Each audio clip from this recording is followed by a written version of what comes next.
खुदा जवाब आ कि भाई इन्होंने माया मांगी है, गुनाह किया है। અમે બધાએ માયા માગી લીધી, જ્યાં ગુનો કરે છે એટલે એમનું મોં નીચું છે. લાવો શું કર્યા? બીજે જોગમાં જો ભયો પતન અબ નિંદ રહીના અક્ષર સંયન ખ્યાલ આવે ને. હવે ઊંઘ અક્ષરની ના રહી, જોગમાં પતન થઈ ગયું અને પછી અક્ષરને ઊંઘ ના રહી. શું કહે છે? વ્રત લીલા શું બાધી છે સુરત, વ્રતની લીલા બાધી સુરત ને અખંડ ભાઈ ચણ જો આઈ ચિંતન એ લીલા કઈ થઈ? અખંડ થઈ ગઈ. એ લીલા શું થઈ? અખંડ થઈ ગઈ. હવે આવો વ્રત રાત દો અખંડ કાંઈ જાઓ. વ્રત અને રાત કહે અખંડ છે. કહે છે કર ચેતન બુદ્ધિ ફિરે મનને, ચેતન બુદ્ધિ જે છે પાછી પોતાના ઠેકાણે ગઈ. શું કહે છે? જો બ્રહ્માંડ જો તીસરા જ્યાં મોહમ્મદ આયા સન, આ તીસરું બ્રહ્માંડ. આપણે શરૂઆત કરી તાકે તીન તકરાર કહી હતી ને, એમાં પહેલી વ્રજની, બીજી રાષ્ટ્રની અને તીસરું બરાબર. બરાબરની અંદર રફરફના તખતા પર બેસાડી જબરાઈલને ખુદાની સામે લઈ ગયા. જબરાઈલ છે ને કે હું અંદર બેસી નહીં શકતો, મારી પાંખો ભરે છે.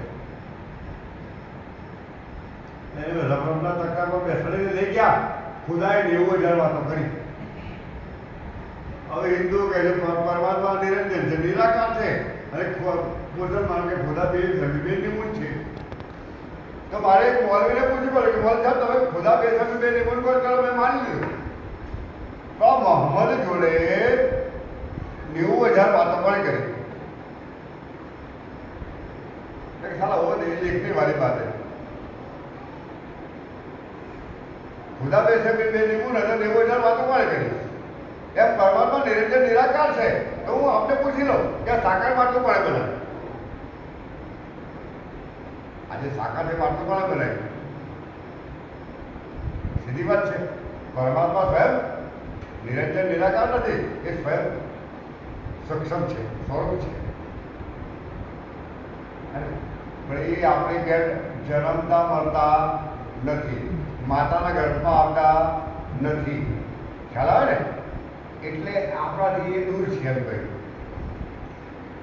હવે આપણે છે શ્રદ્ધા દો અખંડ ચેતન ફેરે બુદ્ધિ ફેરે મન, એ બ્રહ્માંડ જો તીસરા જ્યાં મોહમ્મદ આયા અસર, આ તીસરા બ્રહ્માંડની અંદર મોહમ્મદ સાહેબ આવ્યા.